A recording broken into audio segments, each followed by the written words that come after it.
Hello, everybody. Thank you for joining us. The topic for today's webinar is From Plans to Progress, Strategy Frameworks that Drive Results. I'm excited to introduce ClearPoint co-founder Ted Jackson and LBL Strategies Randall Rollinson and Robin Champ. Randall is president and co-founder of LBL Strategies and author of Strategy in the 21st Century, a practical strategic management process. Robin served as vice president of strategic foresight and was awarded Strategic Advisor of the Year just this week.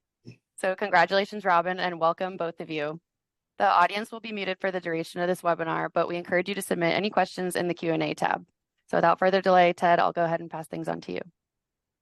Thanks, Megan, and welcome, Randall and Robin. Why don't we start by y'all telling us a little bit more about LBL Strategies, your background, and the SMPS. Well, thank you, Ted. I appreciate it very much. We'll kind of wait here as the slide comes up. This gives everyone an overview of who we are and what we do. We've been around since 1985. I've been doing this sort of strategy work, strategy management work consistently all that time. You can see our mission there. It's about empowering leaders to think, plan, and act strategically. We are in partnership with the Center for Excellence in Public Leadership at George Washington University. That's part of their College of Professional Studies. I'm a Army veteran, so we're a certified veterans-owned business, and part of that relationship has evolved into partnering with the Army Strategists Association. We also are a registered education provider for the International Association for Strategy Professionals. We prepare people for industry certification and recertification. Particularly of interest today, I think, as Ted mentioned to me, there are several of you who have a Baldrige affiliation, a Baldrige winner of some sort. So we're very proud of our partnership with the Baldrige Foundation in work around, the linkage between strategy management and performance excellence. And I'll have a few more things to say about that in a moment. Next slide. This is our framework, and there's two things I guess I want to point out before I say anything about it specifically. We look at this very generically. There are all types of tools and frameworks out there. We are framework agnostic. What we think about is the whole system of strategic management, and within that, any number of frameworks fit within, and I can say something about that as we go. But these are the 6 phases. My guess is those of us on the call can agree that anytime you find yourself leading a strategy project of some sort, you have to initiate it, and always, or generally always, or certainly should be, begin by looking at the environment around us. What's coming at us? And this is where the growing discipline of strategic foresight, scenario planning comes in. The 3rd phase has to do with formulation of strategy. This is where we set the direction we're going and put together that high-level strategy, followed by actually the strategic planning. What is our strategic plan? What is our strategic operating plan? And having done this, I've worked on about 3,000 projects over the years. This is pretty much all my life has been. Kind of where I've come to is this is the easy part. The first 4 phases, this is strategic planning, but by far and away, the harder part of strategic management begins at strategy execution, particularly related to aligning the organization with its operating model. And then ultimately, once implementation begins, we have to manage strategy as an ongoing project, an ongoing process, and throughout, engagement of stakeholders and governance of strategy are absolutely at the core. The other thing I want to say about this is that while it's presented in more of a circle-linear format, strategy is dynamic. So things don't always unfold as this graphic implies. But our perspective is, in the work that we do in preparing people for certification, it makes sense to be able to kind of learn the tools and the techniques in this sequence. But we all know once we get into executing strategy, the world around us continues to change, and we have to be able to adapt dynamically. So, Ted, that's a little bit about who we are and the framework that guides our work. No, that's great, Randall. I really appreciate it because, it's interesting when you say this is kind of it's agnostic to the strategy approach that you take.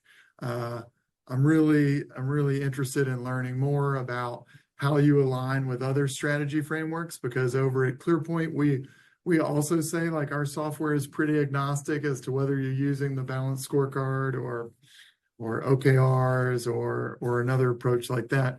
So looking at this in more detail, it'd be great to learn more about how you think about this compared to a particular framework. Well, let's maybe start with but maybe we start with just like looking at phase 3, establishing strategy. There's playing to win. There's Porter's. There's other frameworks out there.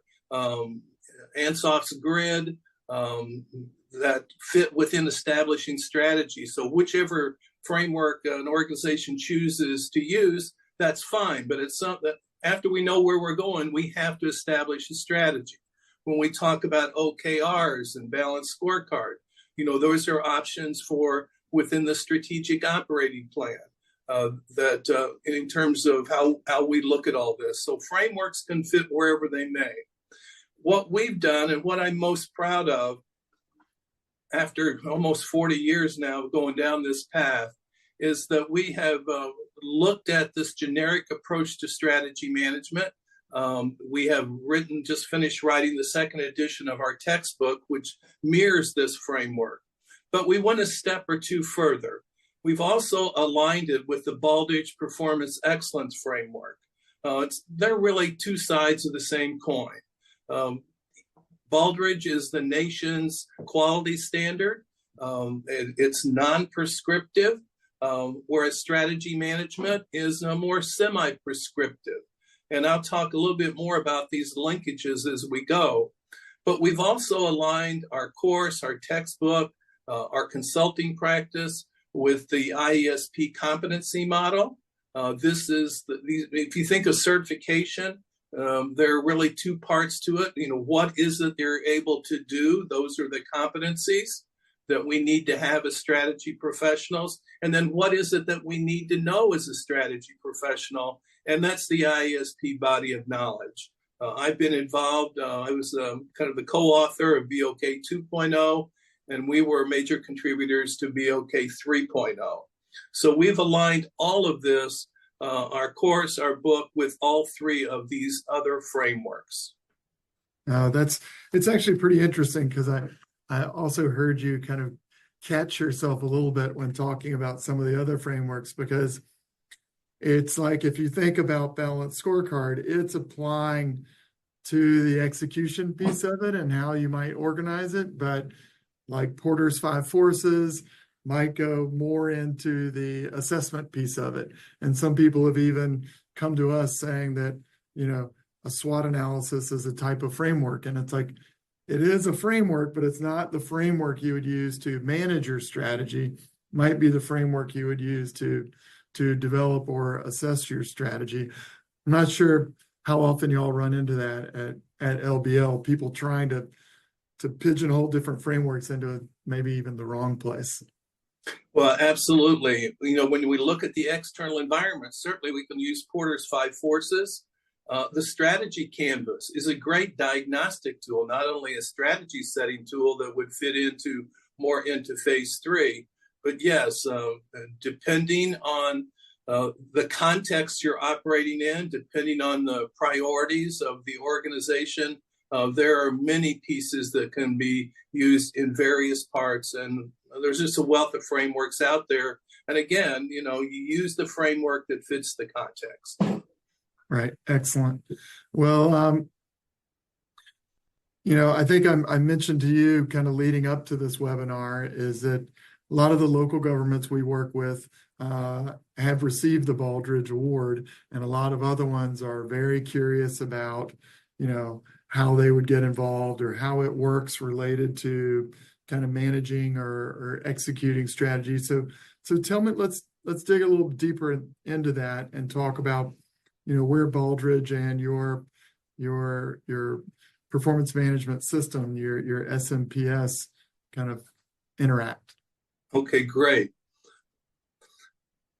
I guess I would position my comments this way.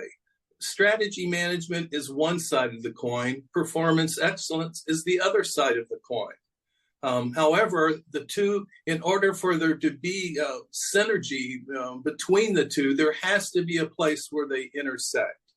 And what you're looking at here is kind of a traditional hierarchy of strategy management, the longer term direction, kind of that mid-level, what are the major goals and key drivers, and then subsequently what would go into a strategic operating plan. The intersection, the work that we've done, and I had the opportunity to work with Tamara Fields Parsons. She used to be the head of the Tennessee Baldrige program, and I had a chance to speak down there a few years ago, and we began to see that these really are complementary. And then we've spent about a year and a half plotting the intersection between the two. So I want to, before we go to that slide, I want to just go back for 1 second, Robin, to the previous slide and talk about this first intersection point, the overarching goal. Any strategic planning process, any strategy management system, an organization needs to have those longer term overarching goal or goals. It's at that point that the intersection begins.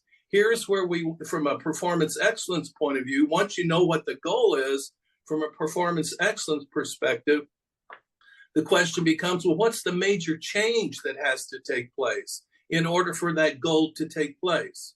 Who are the key stakeholders to that change? What are their value propositions? For those key drivers of success, what does each key stakeholder need to accomplish in order to move us towards that goal? So this is where we have built out a separate program called the Baldrige Performance Excellence Champion Program, and it builds from these 2 points. If we could go to the next slide now, Robin. Here is, if you see along the left-hand side, you'll see the 6 phases of the strategy management framework that we use in our work. And along the top are the 7 core areas of the performance excellence system: leadership, strategy, customer, measurement, workforce, operations, and results. So what we've done in our textbook, what we've done in our coursework, is we've plotted where those intersections are. So those little small tiny numbers and letters that you see there really is kind of a cross-reference, a crosswalk from the SMPS to the Baldrige framework. So if we went back, or even just go backwards, even to the pyramid, I wanted to ask about it. So what you're saying is on the right side, or on the blue side with the red, this is where you would take your performance management framework, and then on the left side is where the Baldrige performance excellence piece fits in. Is that how we should think of it? Or? No, I'm sorry, I wasn't clear there. Let's imagine it's all blue on the right-hand side. Forget the red. Right. On the black on the left is a little bit of a description. So a vision is the destination. The mission is our purpose. However, when you start thinking about performance excellence, where does it tie in? Where specifically?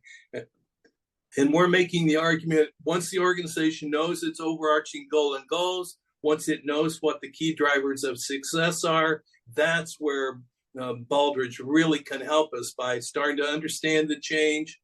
Who are the key stakeholders to that change, and what are their value propositions, and what do they need to do? And then they work kind of a parallel. I make the argument that a strategy management professional can also be the Baldrige champion inside their organization. These are very closely related roles. Gotcha. And if we still stay here, sometimes I see people try to put, because I like your strategic altitude on the left-hand side. Some people try to say, well, the strategy piece or my enterprise level strategy, whether I'm a local gov, my city or my county strategy, lives at that 25 to 40,000 foot level. I'm a business, it's my enterprise or my overall, my corporate strategy kind of lives at that 40 to 25,000, maybe even if I was looking at it 15 to 20,000 foot level. And then when I get down to my departments, I'm seeing annual plans, or business plans or department level plans. That's where most of my ground level work is happening, kind of out in the field where I can see all of my initiatives taking place. They're initiatives that are very clearly driving to the targets that I'm looking for. And then I zoom out a little bit, I can see at whether it's a city, county, or a corporate strategy that see where it fits into my objectives overall, my bigger picture goals, the mission and value, et cetera. Do you see it in a similar way? In general, yes. I mean, even oftentimes we refer to these as tier 1, tier 2, tier 3, tier 1 enterprise level. Even at the enterprise level, there may very well be a set of objectives at that level and cross-functional initiatives at the enterprise level. But as you begin cascading those corporate level objectives, enterprise level objectives down into the program units, the departments, and so forth, yeah, that's where that annual business planning comes in. The more specific measures of success, the projects at the department level. So yeah, I see it very similarly, Ted. Okay, sorry to interrupt. I know I just wanted to take us back because I wanted to make sure as we run through this, we're capturing the pieces of it. I think this is where I left you. Yeah, so this is kind of to round this out in terms of the intersection of strategy management, which you'll see on the left. That's our framework. That's where certification comes from GW, those phases and tasks.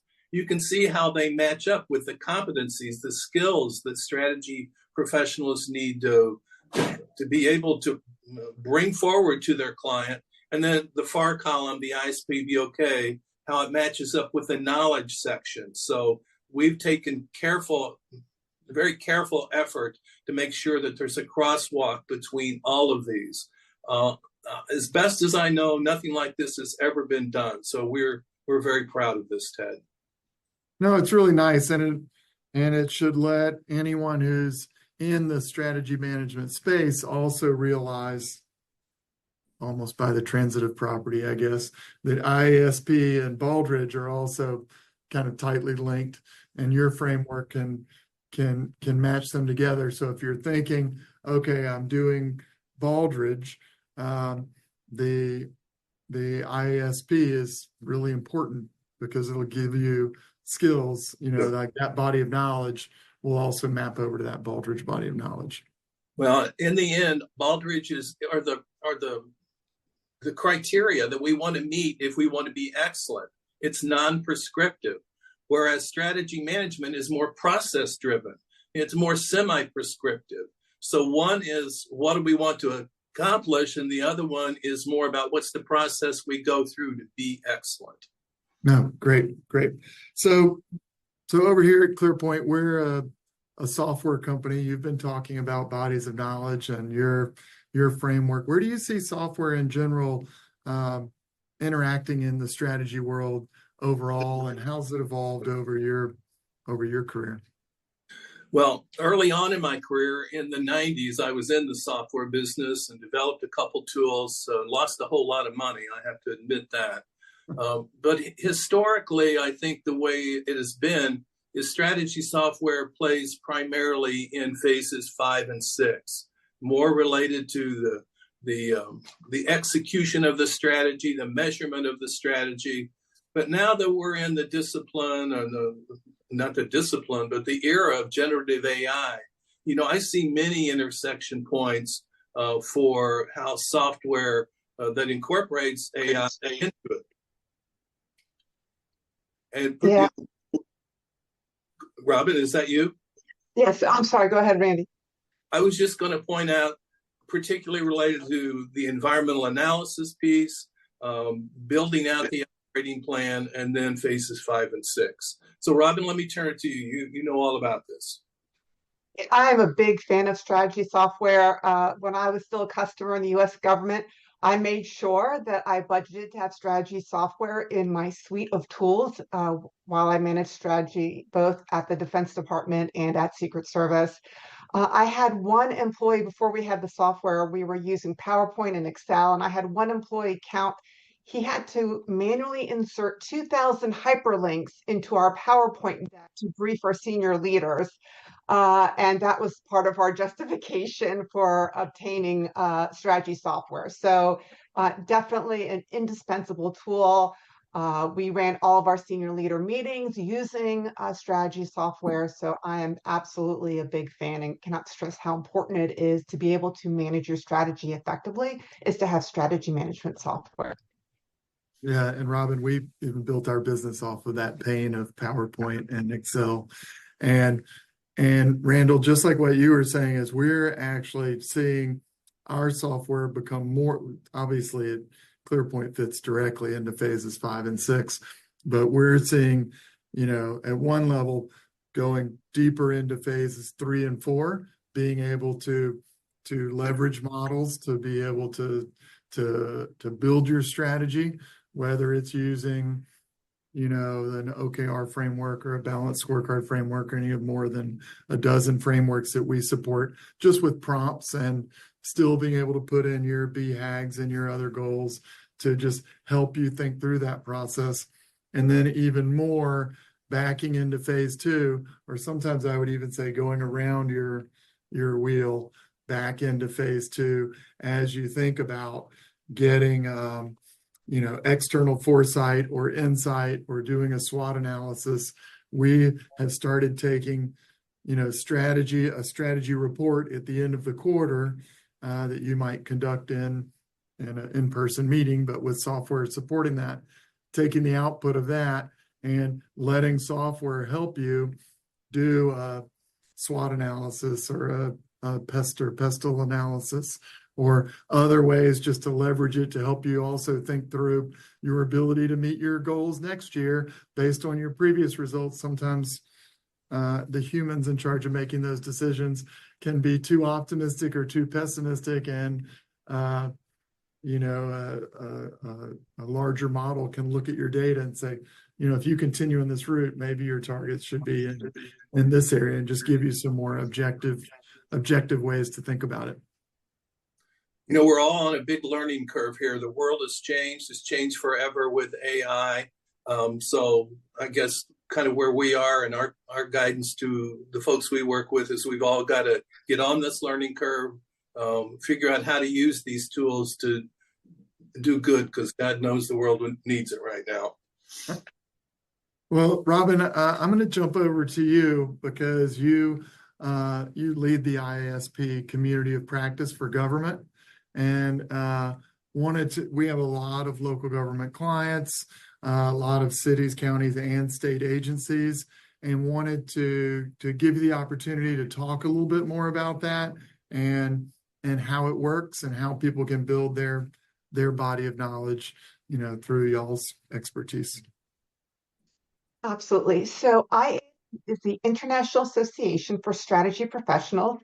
I have a small screenshot here. There are several chapters and communities, and one of those chapters is the Government Community of Practice. So we meet once a month. We have guest speakers and webinars, and we share best practices. And this is across government, state, local, federal, many guest speakers.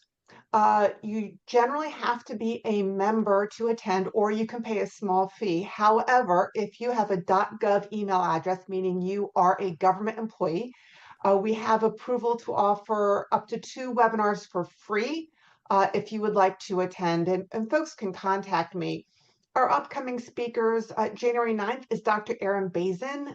He was part of Special Operations Command Strategic Planning, and he's going to talk about visioning and his new book, The Vision Advantage.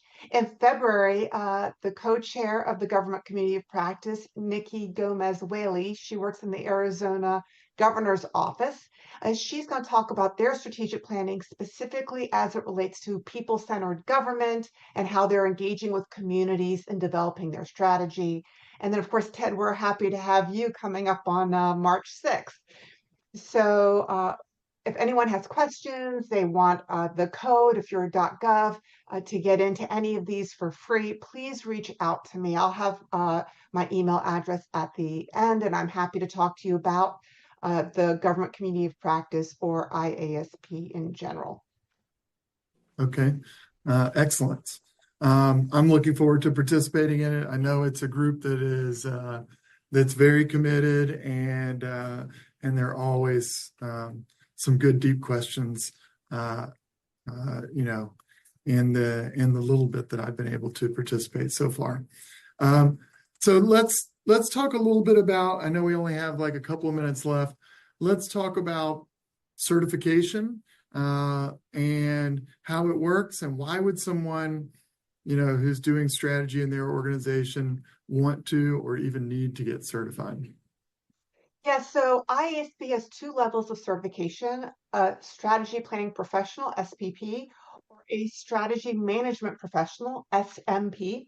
There are many reasons up on the slide about why to get certified. You want to bring value to your organization. You want to distinguish yourself from other consultants. You want to elevate your level of expertise. Definitely make your resume stand out as someone who is certified in strategy management. And the way it works is that there is a body of knowledge that Randall mentioned that you can study. And then we also have a prep course at LBL Strategies. Our prep course is the SMPS Mastering Strategy course, and it is a prep course to help you sit for the exam that you would take through IASP to get IASP certified. And I believe, Randall, if I'm correct, we have a 94% pass rate. So our students that take the course have a first-time pass rate, 94%. We've noticed that the ones that did not pass first time, generally English is not their first language. There's some of our foreign students that might have some language issues, but otherwise, I think we do a pretty good job of preparing folks.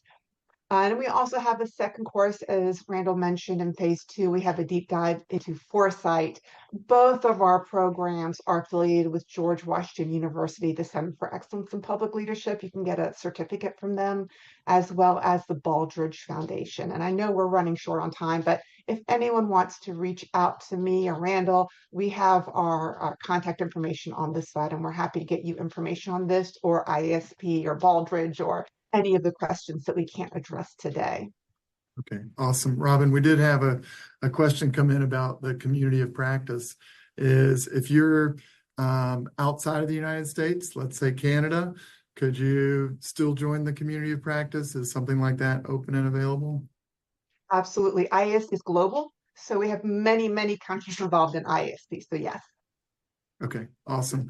One of my, I know just as we wrap up here, one of my big takeaways, even from this webinar, as I've been kind of taking notes on the side, is, you know, when you think about certification, you might even be wondering, you know, well, if my company or my organization does balanced scorecard, does this apply, right? But we do OKRs, or we've actually customized a strategy management process. Does any of this stuff apply? Because there's nothing kind of directly related to it. And what I was thinking about as Randall was walking through the crosswalk slides that, you know, showed how the SMPS and Baldrige and IASP all kind of cover the same materials, might even make you more valuable to your employer to be certified, because you can help differentiate between all the different approaches, knowing that one is like an approach and the other one is a process, right? And if you can sort through those, then you can become more valuable. Especially what we see is, you know, usually every 3 to 5 years, a company or a business either has a newly elected employee or a new manager who says, I'm not good this way, I'm going to do it that way. And this type, whether it's using the phased approach or being certified, will give you the tool set in your own knowledge bank to be able to help manage that. I couldn't agree more. If every problem looks like a nail and all we have is a hammer, we're not going to go very far. You need to have a number of tools in your toolbox because every situation is different. Great. Randall, Robin, greatly appreciate your time today. Thank you so much for joining us. Thanks, Ted. Thank you. All right.